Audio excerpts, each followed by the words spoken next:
Hello students, hope all of you are safe at home. In the previous video we have learnt about the capillaries followed by double circulation in the human heart. Now let us start learning about the main blood vessels, which is according to the syllabus. So in this diagram you can find a schematic diagram representing the circulation of blood in the human being, which is one of the most expected question in the board examination. Children, I think already you are familiar with the vessels which are entering the heart and leaving the heart. So let us learn about the other vessels which are entering the liver followed by kidney, which is required for the syllabus. Now when you look at these boxes, in these boxes we are going to mention about the name of the organs. So if you look at these two boxes, I have mentioned about lungs followed by heart. I am drawing the arrow marks in opposite directions. So looking at the direction of the arrow, you have to identify the type of a blood vessel leaving the heart and entering the heart. Children, let us number these vessels. Look at the blood vessel number 1. So if you observe it carefully, you find the arrow mark directed towards the lungs. So it means this blood vessel is leaving the heart and entering into the lungs.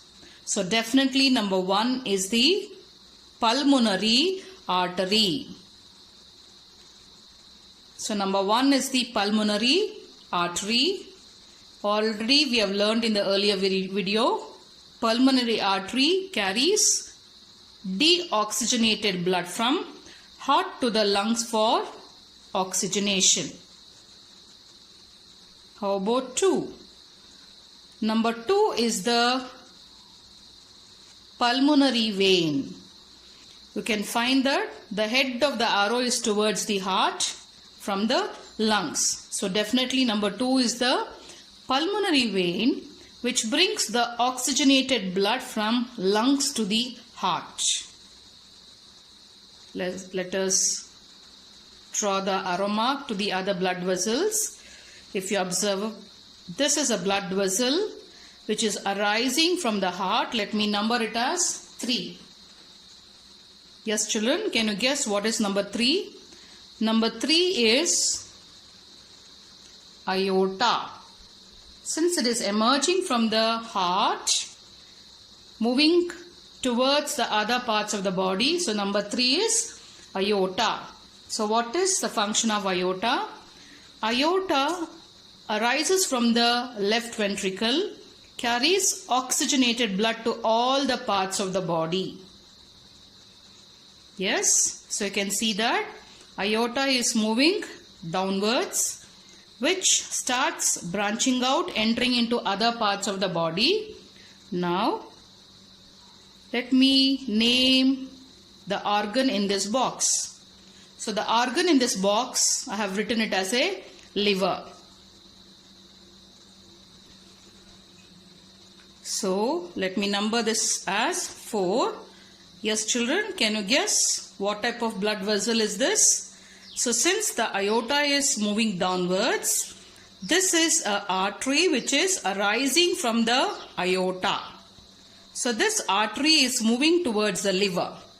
So whenever a blood vessel is associated with the liver, we use a word hepatic. It is similar to the lungs. So whenever the blood vessels are associated with the lungs, we use the word pulmonary. In the same way, any blood vessel which is related with the liver, we use a word hepatic. So what is number 4? Number 4 is the hepatic artery. So what is the function of hepatic artery? The function of hepatic artery is to carry oxygenated blood from aorta to liver. Children, you have to be very careful. You cannot mention it as hepatic artery carries oxygenated blood from heart to the liver. No, you have to mention it as it carries oxygenated blood from aorta to the liver. Yes. Now,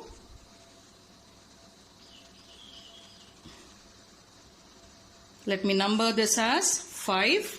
Children, can you guess what type of blood vessel is this? This is a vein. Since it is emerging from the liver and opening into one of the vena cava. Can you guess what is the vena cava here? This is the inferior vena cava. So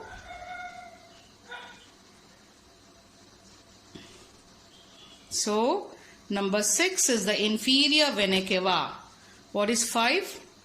5 is a vein, and since it is associated with the liver, we call this vein as a hepatic vein. Yes, children, what is a function of hepatic vein? Hepatic vein carries deoxygenated blood from liver to the posterior vena cava. So if you remember, I have taught in the first video, you have to write from and to and type of blood whenever you write the function of a blood vessel. Yes.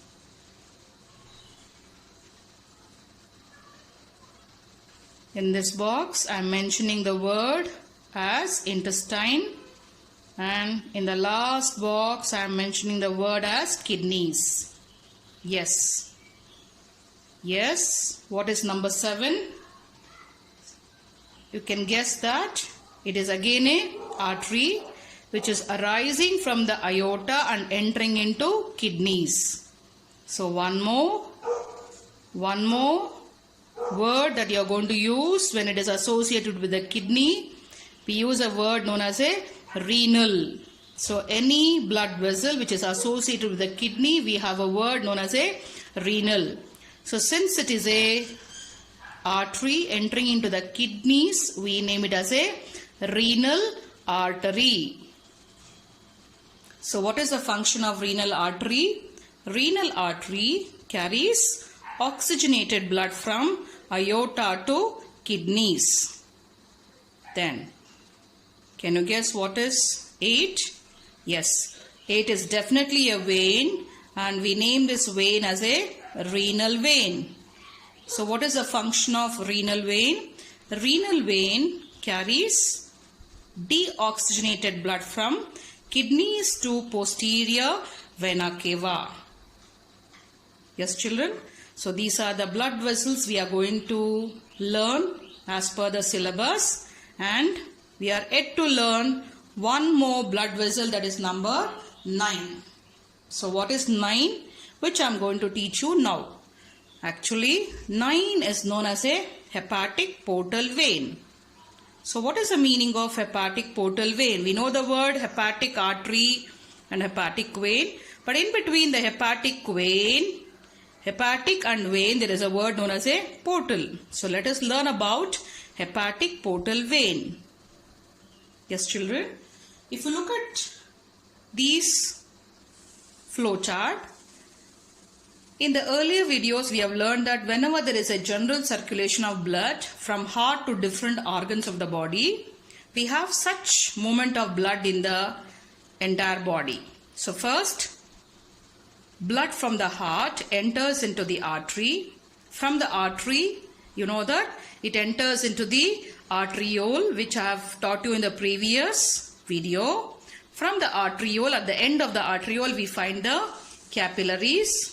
And after the capillaries, we find all the capillaries uniting, forming a venule. And venule finally forms a vein. And vein brings the blood back into the heart. So this is how there is a general circulation of a blood in our body. That is from heart to the artery, artery finally into the capillaries, from capillaries to vein, and from vein to the heart. But if you look at the hepatic portal system or a hepatic portal vein, which is slightly different from the general circulation of blood. If you observe here, from heart, blood is carried to the artery. From artery, of course, at the end of artery, again we find the arteriole. At the end of arteriole we find the capillaries, and after the capillaries again we find the venule which forms a vein, and again the vein breaks down to form the capillaries. Again the capillaries reunite to form the venule and back into the vein, and this vein carries the blood back into the heart. So if you observe carefully here, a vein is totally different from the vein what we have observed in the first flow chart. If you observe the vein here, you have a vein beginning with the capillaries and ending with the capillaries, which is something different from the general circulation of blood. If you observe here, at the end of the capillaries we have a vein, and the vein carries blood back into the heart. But here you find capillaries which are forming venule, and after the venule you find the vein. So this vein, instead of opening into the heart, again the vein breaks down to form the capillaries, and again this capillaries reunite to form a venule and then the vein. So you can observe that a vein has a capillaries in its beginning, followed by at the end also. So such veins which have a capillaries in the beginning followed by at its end are known as portal vein. So what is the definition of a portal vein? A portal vein is a vein which starts with capillaries, and also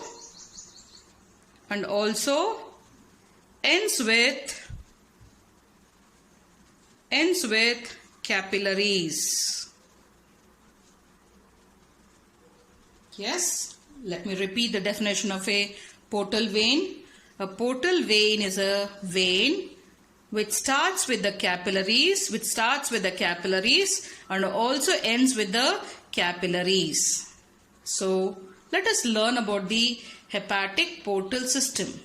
Yes children, if you observe this diagram, you find blood from the heart is carried to the aorta, and aorta moves down and distributes the blood to all the parts of the body or all the organs of the body.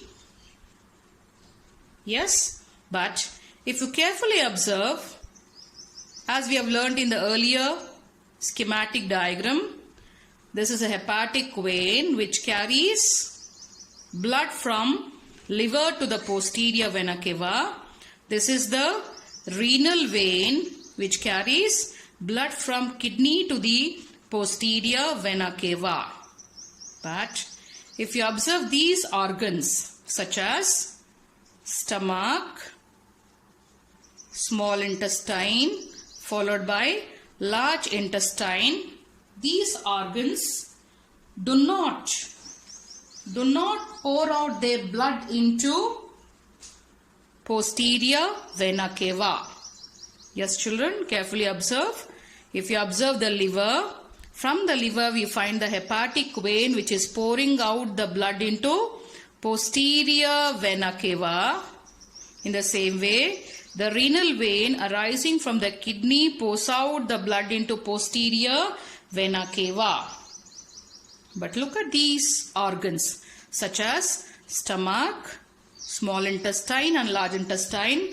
They do not pour their blood into the posterior vena cava. Instead, they pour their blood into the liver.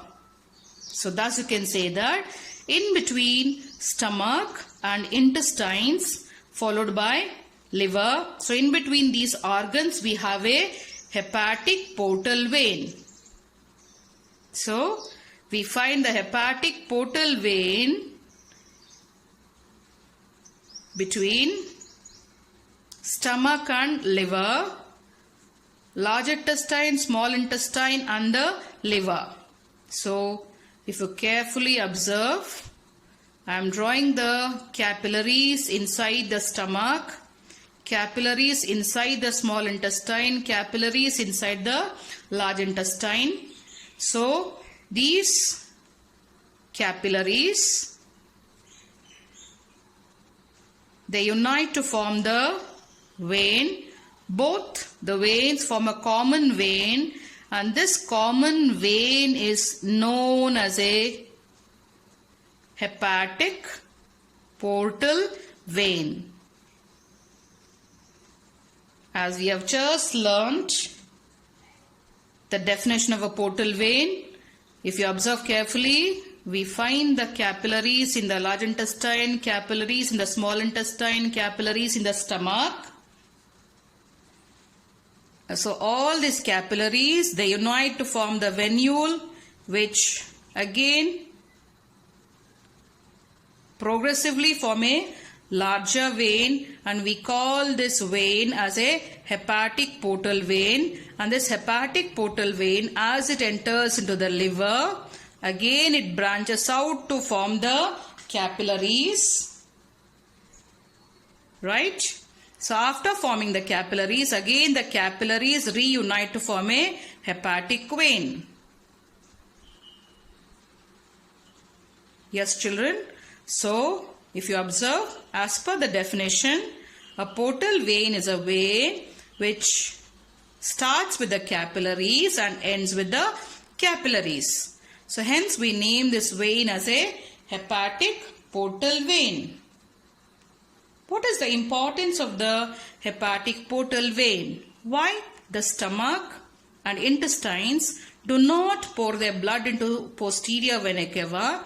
Instead, they are pouring their blood into the liver. It's because the liver has one of the important function to be carried out. Children, we have learnt in the 9th standard in the digestive system chapter, in the intestine, complete digestion occurs. There is a absorption of simple form of food such as glucose, amino acids in the villas. So after being absorbed in the villas, it enters into the capillaries. So you can find these capillaries. So these capillaries, which are filled with the simple forms of food such as glucose, amino acids, are carried into the liver. Why they are carried into the liver? Because the liver helps in regulating the nutrients in the body. The liver helps in regulating the nutrients in the bloodstream. What do you mean by that? If the blood has sufficient number of glucose molecules, in such situation, the liver converts the excess of glucose. The liver converts the excess of glucose into glycogen. So in order to carry this process of conversion of glucose into glycogen, we have this hepatic portal vein carrying blood into the liver to convert the excess of glucose into glycogen. Again, if there are excess of amino acids in the bloodstream, these amino acids undergo deamination. Amino acids undergo deamination to produce the nitrogenous waste known as a urea to be thrown out of the body. So thus you can say that the hepatic portal vein, which carries blood into the liver, helps in regulating the nutrients in our bloodstream. Along with that, if a person has consumed the toxic substance, so that toxic chemical can spread throughout the body. So what is the role of liver? Liver helps in converting this toxic chemical into a non-toxic substance, or you can name it as converting a harmful substance into harmless substance. So thus the liver helps in converting the harmful substance into a harmless substance, so that the harmful substance does not spread in the entire bloodstream. So hepatic portal system has two functions. That is, it helps in regulating the nutrients in our bloodstream, such as conversion of glucose into glycogen and conversion of excess of amino acids to undergo deamination to produce urea. In the same way, it also helps in converting the toxic chemical into a non-toxic substance. So children, let us recall the number 9 blood vessel in this schematic diagram. So you can guess what is number 9. Number 9 is the hepatic portal vein. So number 9 is hepatic portal vein. So what is the function of hepatic portal vein? Hepatic portal vein helps in regulating the nutrients in the bloodstream. You have to write along with helps in detoxification. Here you cannot mention it as deoxygenated blood. It carries deoxygenated blood. Instead you have to mention these two functions when they ask you about the function of hepatic portal vein. Yes children? Yes children. Now let us learn about the text concept, that is pulse followed by blood pressure.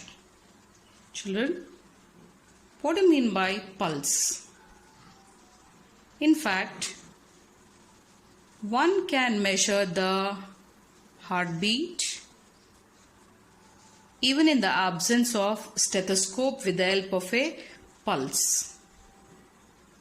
How one can measure the heartbeat in the absence of a stethoscope? In such cases, we have the arteries in our body which help us to measure the heartbeat just by pressing our finger on the arteries. But if you remember, in the earlier video I've taught you that all the arteries are deeply placed. So how one can press on the artery in order to measure the heartbeat? Children, there are certain arteries in our body which are moving superficially, very close to the skin. So one such artery is found in the wrist region. So we have one such artery in the wrist region, and that artery is named as a radial artery.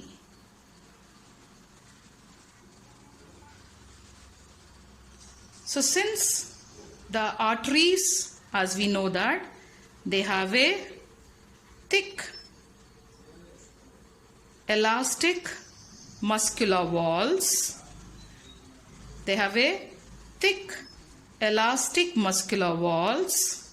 So whenever the ventricles undergo systole or whenever the ventricles undergo contraction, blood enters into the lumen with great pressure. In such cases, the arteries undergo distension. So you can say that the arteries distend, or you can say expand, every time when the blood enters into the arteries under a great pressure. So after it distends, once the blood passes over, the wall of the artery undergoes recoiling, or you can say it comes back to the normal condition once the blood passes over. So this we experience in the radial artery. Yes children, so we find this radial artery very close to the thumb. So this is our wrist region, So we find the radial artery which is running superficially close to the skin, which is very, very close to our thumb. So if you press this radial artery very carefully, you can experience the distension followed by constriction of this radial artery. So if you have a clock and if you count the pulse rate for about 1 minute, so you can count the heartbeat for about 1 minute. In the sense, you can say that counting the pulse rate is indirectly counting our heartbeat, which can be one of the expected question for give reason, isn't it? So counting of the pulse rate is indirectly counting of the heartbeat. Yes, children. So let us learn about the definition of the pulse. So how do we define the word pulse? Pulse is defined as alternate expansion and elastic recoil